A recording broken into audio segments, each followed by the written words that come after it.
And NAFTA, the North American Free Trade Agreement that Clinton signed a few years ago, it's helped us so much. It's gotten rid of almost 500,000 jobs in this country. Jobs we didn't need, did we? and of course, most of those jobs went to Mexico. People in this country constantly complain about illegal Mexicans, right? They're coming across the border. They're taking our jobs. You know, it's like, yeah, well, what jobs are they taking? The neurosurgeon jobs? You know, I don't think so. I think what they're willing to do is clean your toilet and scrape your gum up off the floor. You know, the people, they're trying to like just do a little bit better for themselves.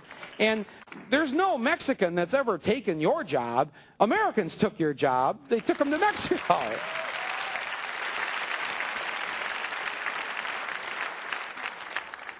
You know, actually, all our good-paying jobs now are down there. Maybe we should start swimming across the Rio Grande to go get one of our jobs back, huh? Maybe that's not such a bad idea. Go down to Mexico and find NAFTA Mike.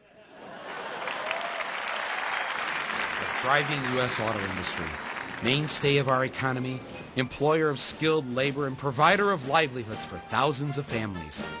Well, that makes for good fiction, because lately the truth isn't so rosy. Ever since President Clinton signed the North American Free Trade Agreement in 1994, thousands of U.S. auto jobs have gone south to Mexico. Jobs like the one belonging to Darrell Hurt. A 21-year veteran of the assembly line, Darrell lost his job last year when GM Delphi moved it to Mexico. Laid off again. Laid off again. How many times have you been laid off? 12 times. Over 21 years? Over 21 years. Oh, man. And now, so they keep getting rid of people at Delphi, right? They're getting rid of people all the time. That's their intention, is to get rid of more. But yet they're making a profit, right? Well, they say, yes, they made record profits. Record profits. Why are they getting rid of people? I don't know. Yeah. Now, where have these jobs gone? They've gone south due to NAFTA. Mm-hmm. I want my job back. I have to make a living, and I want my old job back. Okay, so Darrell's job was in Mexico. All I had to do was get Darrell into Mexico. So I figured, why not do what the big boys do? Hire some cheap Mexican labor to do my job for me. So I went down to Juarez, Mexico, just across the border from El Paso, Texas. Juarez, the new Flint of the New World Order. Here in Juarez, hundreds of thousands of Mexican laborers from all over the country work in jobs that used to belong to guys like Darrell. With all this cheap labor around, I was sure I could find someone to do my job for a while. I mean, heck, they get to be on TV, and I'd even throw in a flashy title, NAFTA Mike. What makes you think you could be NAFTA Mike? Well, only because I'm willing to work for 50 cents less an hour than everybody else. Really? Really. I, NAFTA Mike, I, NAFTA Mike, do solemnly swear that I will do exactly what regular Mike does, I will do exactly what regular Mike does, but for half the price. but for half the price. Meet Willivaldo Delgadillo, my bargain basement NAFTA Mike, all ready for his mission. NAFTA Mike's mission? Rendezvous with laid-off GM Delphi worker Darrell Hurt. Smuggle him into Mexico and get him his old job back.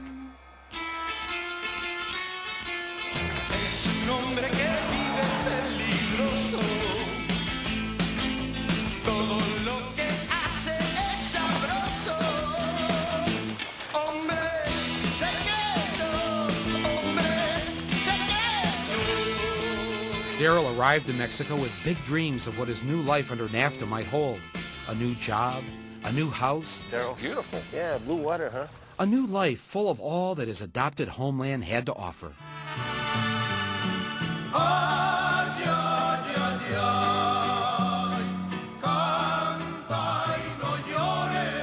First stop, a typical factory workers' neighborhood to scout for a new home. What do you think? What's the smell? I don't know. Maybe it comes from over there. Build my own house here? Yeah. Well, where would I build it? How about right here? And you would have a riverfront view.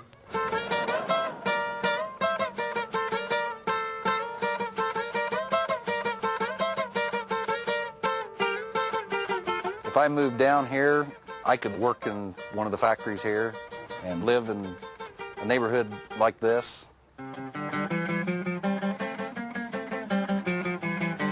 It's a warmer climate. I can come down to where it doesn't snow. Yeah, it's pretty sunny here. Pretty sunny. Yeah. Seem to be nice people. I think I could live down here. Okay. It was time to get Daryl his job back. Point of infiltration, Delphi's Rio Bravo 9 facility. Good morning, buenos dias. Buenos dias, how are you doing? Michael Hissam, Delphi Automotive, welcome to Rio Bravo 9. Michael Hissam, welcome to Rio Bravo 9. What Michael Hissam doesn't know is that Daryl is one disgruntled laid-off auto worker.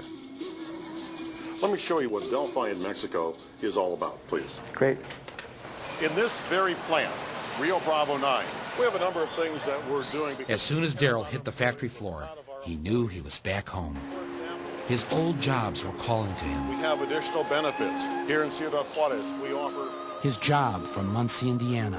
to do more and different types of jobs than ever before. That represents a major change. His GM job from Anderson, Indiana. Classes to help employees.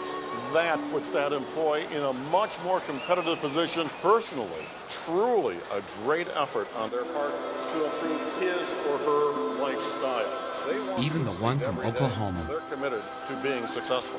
Truly an international effort. Two countries working together, competing in a global economy. This was history in the making. An American auto worker 2,000 miles from home and right back at his old spot on the assembly line. Okay, yay! Hey, man, that's great. I can do this job. Not one employee of Delphi Automotive in the United States has lost employment because of Mexico. Not one. Not one GM worker lost their job. Well, I could think of at least one. It was time for NAFTA Mike to make his move. We have his resume here. I have all His that resume. information. Yeah. I worked for 21 years with Delphi. You did? Yes, I did. I actually have a shirt saying how proud I am to be a Isn't Delphi that employee. great? Are you currently a Delphi employee or former Delphi employee? I am a laid-off Delphi employee. And not one person in the U.S. has lost employment, permanent, because of Mexico. And I know many people question that. We're using about 5 billion, that's billion with a B, U.S.-made components. We use billions and billions and billions of U.S.-made components. It's billions a year. U.S.-made, U.S.-made components built by U.S. workers. But we that need has to nothing compete to together. do with, I need a job. I'm here to get a job. I hope you, well, let me present this. I know somebody and say, hey, here's a gentleman. He had worked with Delphi for over 20 years. He feels he's lost his job. He's willing to go to work in Mexico. Don't know if it can work. You have a personnel office? Not here, but Not here? not here. Maybe you should move here. Maybe he can help you get a... I'll help you. We have some vacancies. I want to talk to you about that. Okay. Hope you've enjoyed it. Thank Hope you you've very much. learned something. Okay. Well, things had turned out pretty good down here in Mexico. NAFTA Mike had done a great job. But I thought a little financial incentive might make Daryl's job a lock. So in the spirit of cross-border cooperation, Never expect, I think it was President Monroe who once said the area west of the Mississippi would How you doing? Michael Moore. Michael Moore, Michael Hissam. Nice Glad to to meet meet you, you. Michael. Okay. We'd like to present you Well, with a prize here. This is the first week of wages for Daryl here. Michael, we're using 5 billion. 5 billion U.S. built components every year. Right. And those are made by U.S. people, and they're still making them. That's the good thing about it, Michael. Just to probably understand that, what happened to the 250,000 American workers that used to work for General Motors? If we could step over a little bit out of the sun. Oh, but sure. if- come over this way. 200,000 less jobs in the United States. Well, Where do you think they're going? Where do you Don't think know. those Delphi? You do know. some. You know where they're going. No, Mike, Right I know where you're behind going this to your interview. No, but the point is, Daryl, if you're sincere, you have a resume, I'm going to take it to somebody. And I hope you are sincere. it looked like Daryl was going to get his old job back. NAFTA Mike had pulled it off. And the whole town came out to celebrate. Chiclets? Meanwhile, Daryl did the best he could with the local economy until his Delphi job started. If I sell better than you, And GM? Well, last year they made over $3 billion in profit. And that's billion with a B.